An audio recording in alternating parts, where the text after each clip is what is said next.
Hey, running friends. Welcome to the Wrinkled Runner podcast. I'm Sherry, the Wrinkled Runner. I'm over 50 and I love to run wherever I go, but Buffalo, New York is my home. If you are looking to start to run or you're an older runner, this podcast is especially for you, so subscribe now. I love to help people get running and keep running. Today we are actually not going for a run. I posted the final run of the RRCA Start to Run program yesterday. And last week I did a live Facebook audio run that completed our training with a 30-minute straight run. I had a lot of fun putting these podcast episodes together with the different runs. And even though I had long silences where I edited out my blowing my nose or dealt with errant clothing pieces that were banging around on the mic or even heavy winds, I hope that those of you who use the Start to Run program were able to run with me and learn a bit about running in the process as I talked through all of these runs. I'm going to take some of the concepts that I talked about and expand on them a bit, and today we are going to be diving into RPE, or rate of perceived effort or exertion. Because today's episode is being sponsored, there's an ad in the middle of it, and I kind of go into a little bit of a rant about some things before I go into how I use RPE for myself. I don't want people to think that I do this rant and then there's nothing. So after the ad, I do get into how I use RPE. So there is an explanation to it, but I do go in kind of a rant right before the ad in the middle of the podcast. So just so you know that.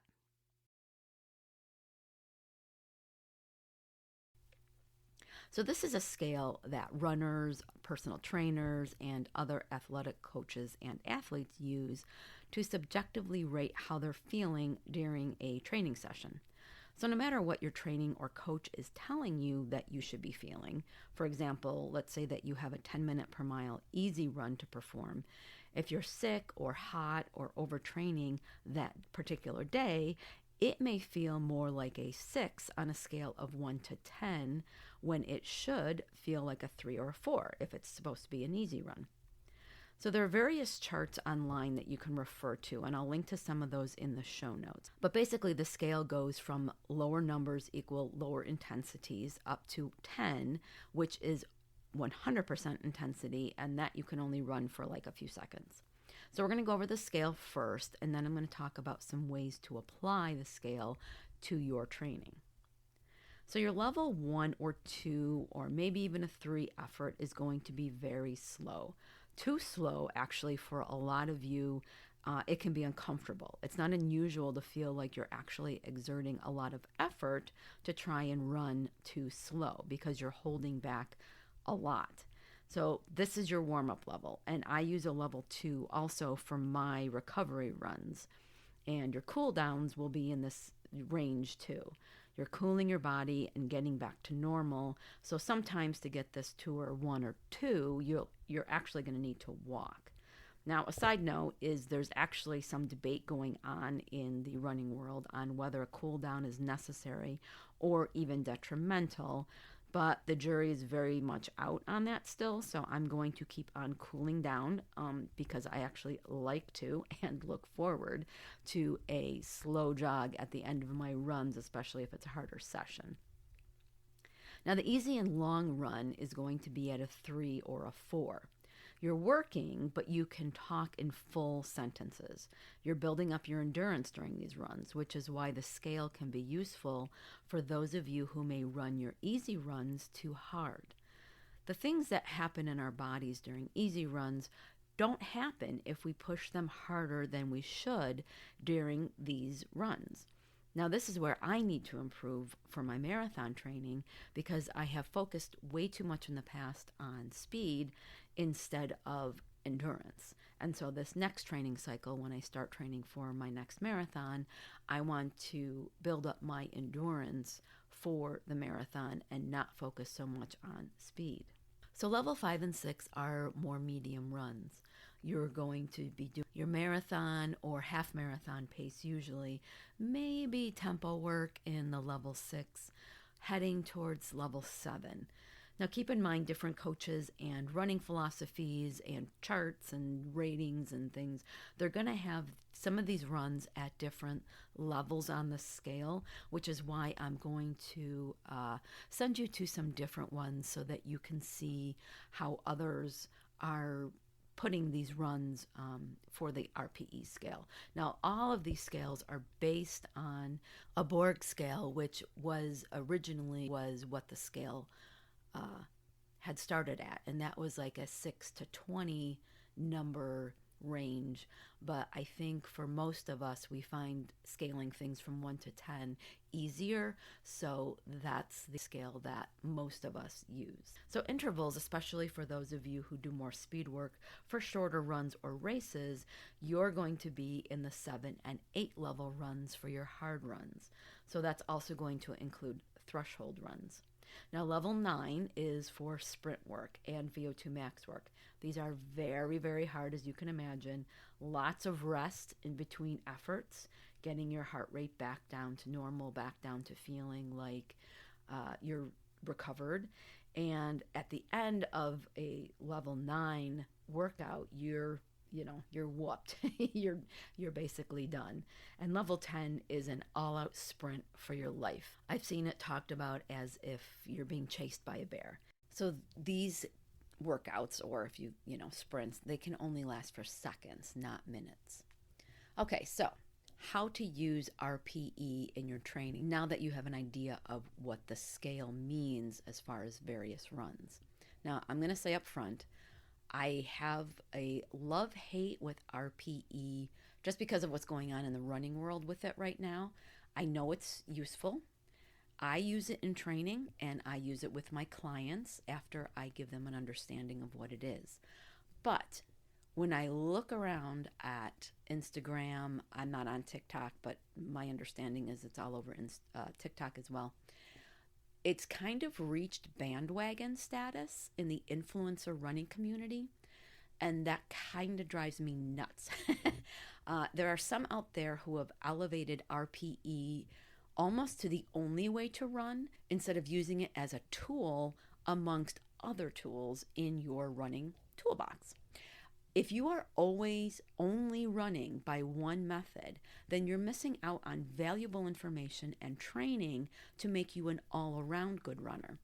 So RPE is more than a cool infographic on Instagram, and my fear with this and other bandwagons is that runners are only following little blurbs that can be scrolled through on social media, and they come away with a very basic understanding of what something is, instead of everything that goes into it. So some, and I am not talking about everybody or every time you see something on RPE that it's wrong or anything like that, but some influencers make it seem like if you are I'm just going to throw out a number, like you're a 2 hour and 45 minute half marathoner, that all you need to do is run by feel at a level 2 or 3, and you're just going to run a sub 2 hour half marathon the next time around. Okay, so I'm simplifying things quite a bit. But unless you're an outlier, that is probably not going to happen. And what I'm seeing over and over again is something on social media is being touted as the only way to run. And if you're seeing that, that is probably not true. Now, I've been running for almost 2 decades, and I can tell you that in running, just like everything else, there's always a flavor of the month. And what happens is a few influential, and by influential, I mean social media influential, they pick up on a concept and they start talking a lot about it. And then that leads to others doing the same thing. They'll say, oh, this person's showing this, and this person's showing this, and this person's showing this, so I have to show this. And it just leads to a lot of other influencers liking and then posting their own version of it, and then quote unquote impressing people who aren't the ones that you really should be trying to impress. You're impressing people who know all about running. So yeah, if you see just a single sentence about something, if you know about running, then you know the things behind it and behind those concepts. And so you can like it, But I feel like those who don't know as much about the nuances that come with that knowledge are kind of getting lost in this influencer shuffle here, okay? So I want to say, in addition to all of this, is that there are a lot of runners and coaches who do use the platforms appropriately. And sometimes you'll see like an Instagram post, and then in the comments section, there'll be a really long explanation about what people are talking about. So that's not what I'm kind of ranting about right now. Those are very informative, and I follow some people on Instagram who really do a great job of, getting down to the nitty-gritty and actually explaining some of the things that they're talking about. So if you're one of those people or you follow people like that, that is not what I'm talking about. There are some really good quality people out there who are putting information out. I'm talking about, 2 sentences about a certain running topic, and that's it. You don't get anything else but that. Now, what I'm not saying is there are no benefits to RPE. Like I said before, I do use it, and I think it is absolutely beneficial. And there is science behind it, and there is also experiences behind using it to get better. So I don't want you to take away the wrong thing from this at all. I just want you to be aware that what you see in an infographic or video about anything is a jumping off point for you to research whatever someone is touting as the next big thing. So just don't jump on bandwagons. Use what you're seeing as an opportunity to learn more, and then add those tools to your running box. So I'm going to link you into the show notes to some good articles on using RPE so that you have everything that you need to start incorporating it into your own training. Now, here's a word from our sponsor, the Amino Company. Today is brought to you by Perform. Achieving your body's peak muscle response is crucial for maximum athletic performance. I am so glad that I found the Amino Company. They offer a 100% science-backed essential amino acid formula called Perform that helps build your endurance and prepares you for harder workouts. Perform has been scientifically proven to improve muscle performance, reduce fatigue and recovery times, and increase the benefits from those workouts. You can check out their science by visiting aminoco.com/WR30. Perform has been my go-to pre-run fuel source for a couple of months. Because I usually run or work out early in the morning, putting together and then eating a full meal is not something that is convenient. I can keep my pre-made pink lemonade Perform in a water bottle next to my bed and drink it as soon as I wake up, so that the benefits of having a pre-run snack kick in as I get ready to go out the door. I'm very careful about the kinds of things that I put in my body, and I'm also careful about accepting the offers from companies that have wanted to partner with me over the years. I'm happy that I found a product that I use and like and can introduce to all of you. In Amino Company's clinical trials, muscle protein synthesis from exercise more than doubled by using Perform. Perform was created by Dr. Robert Wolfe. As a former Harvard professor and competitive athlete, he has completed 62 marathons in under 2 hours and 30 minutes and is still fueling his body with Perform at age 75. If you're looking for a nutritional advantage when it comes to boosting your peak athletic performance, I recommend you give Perform a try. It's scientifically 3 times more effective on a gram-for-gram basis than any protein source. And right now, when you visit aminoco.com/WR30 and use the discount code WR30 at checkout, you can get 30% off and get a free gift with each new purchase. So, that rant is over. And so, all that being said, you can use RPE for a variety of different runs to be beneficial to you. Now, for example, when I'm running a recovery run, I exclusively use RPE.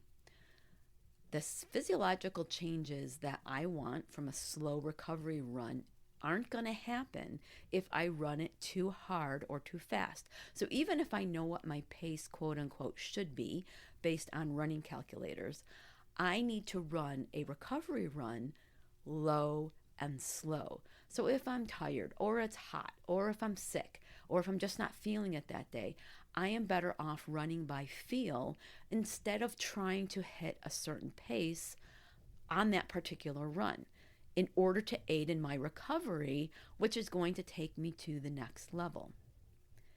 Now, I also do an easy run. I do one easy run every week solely by RPE.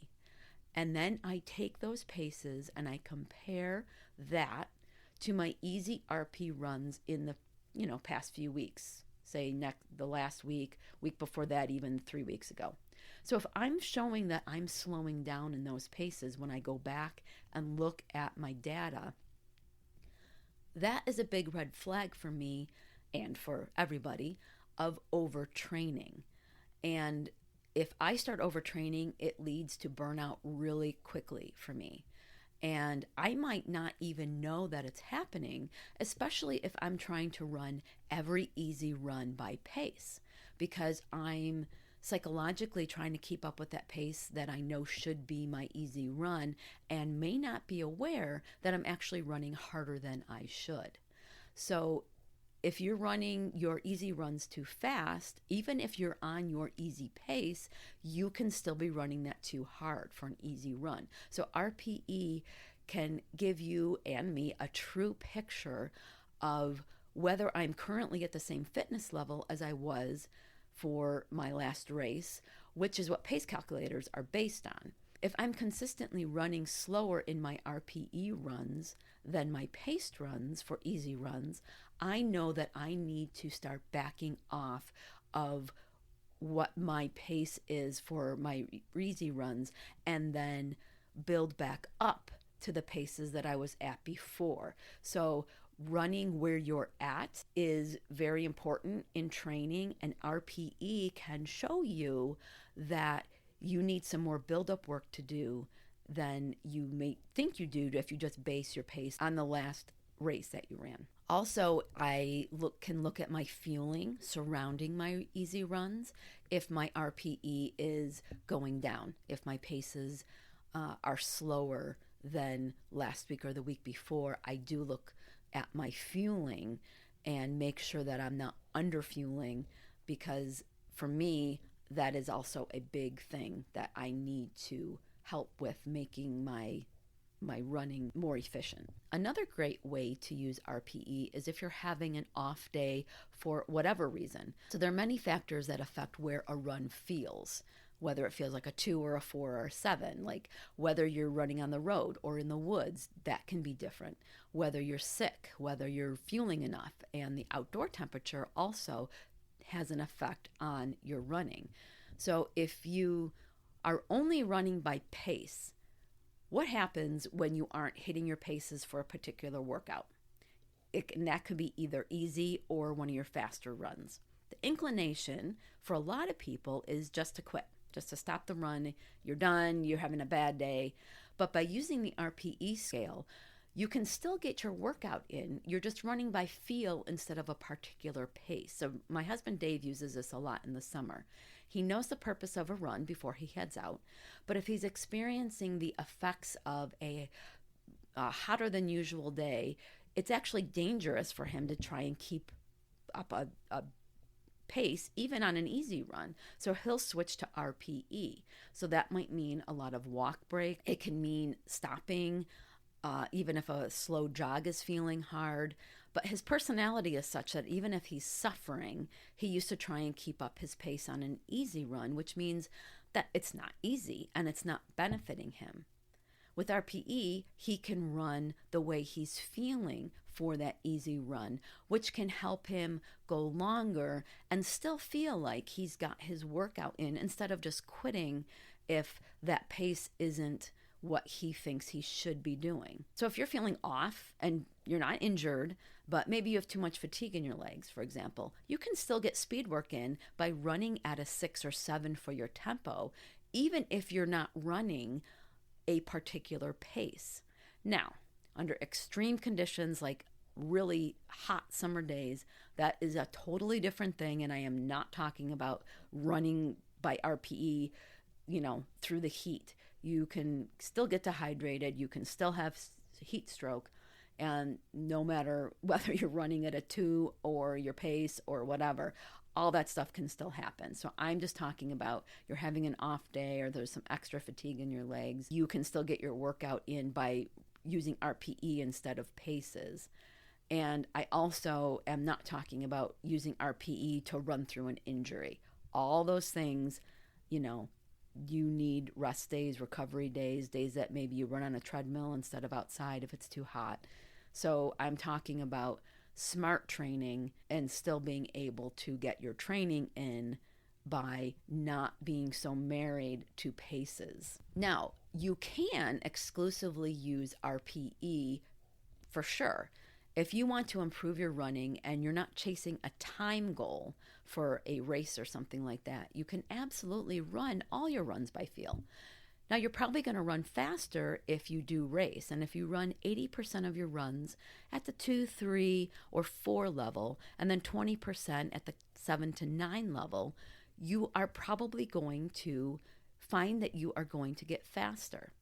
You're also going to learn what your body feels like at those different intensities and also how long you can go. So if you are in a race and you feel like you're running a 6 that day and you know that you can run at an 8 for a while, you're not likely to crash and burn provided you're well fueled and it's not too hot and so on. And so you can pick up the pace and you're going to have the confidence to be able to do that. Those of you who are beginners, at the start, every run is probably going to feel hard. You're probably going to feel like you're at a 6 or a 7. So you're going to have to run a bit before you can say that this run was easy or this one was hard and fast. But don't get discouraged with that. Just keep running. And as you do, you will start to be able to judge your runs on the scale as well. And those of you who are older and you've been running a while, maybe you will find that running by RPE gives you the changes in intensity that you're after without worrying about what you were able to do 10 years ago pace-wise. So my intention as I get older is to use RPE and continue to run easy and hard for my lifetime when the paces that I'm running now start to wane. So I like a quote from Megan Roach, who is a clinical researcher at Stanford University, and in an article from Runner's World, this is what she says about RPE. It's not a number that you should be using in isolation to dictate a training plan, but it's something that can better inform your training so that you can be more efficient and optimize your workouts.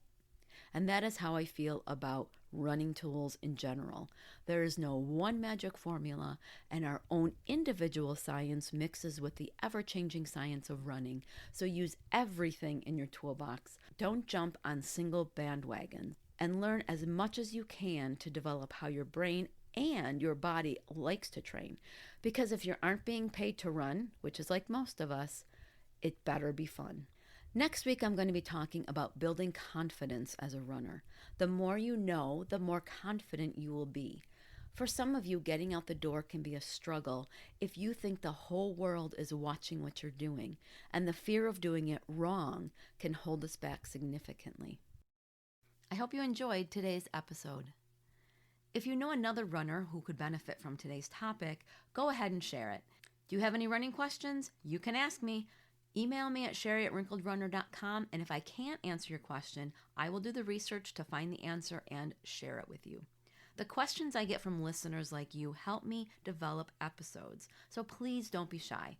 You can sign up for my once-a-month newsletter using the link provided so that you can have all the Wrinkled Runner resources from the past month all in one place. I also have opened up my virtual coaching in addition to coaching one-on-one with those in the Buffalo, New York area. So head to my coaching page on the Wrinkled Runner website, which I will, of course, link to, and check out how we may be able to work together. Until next Monday, thanks for listening, and I'll see you on the run.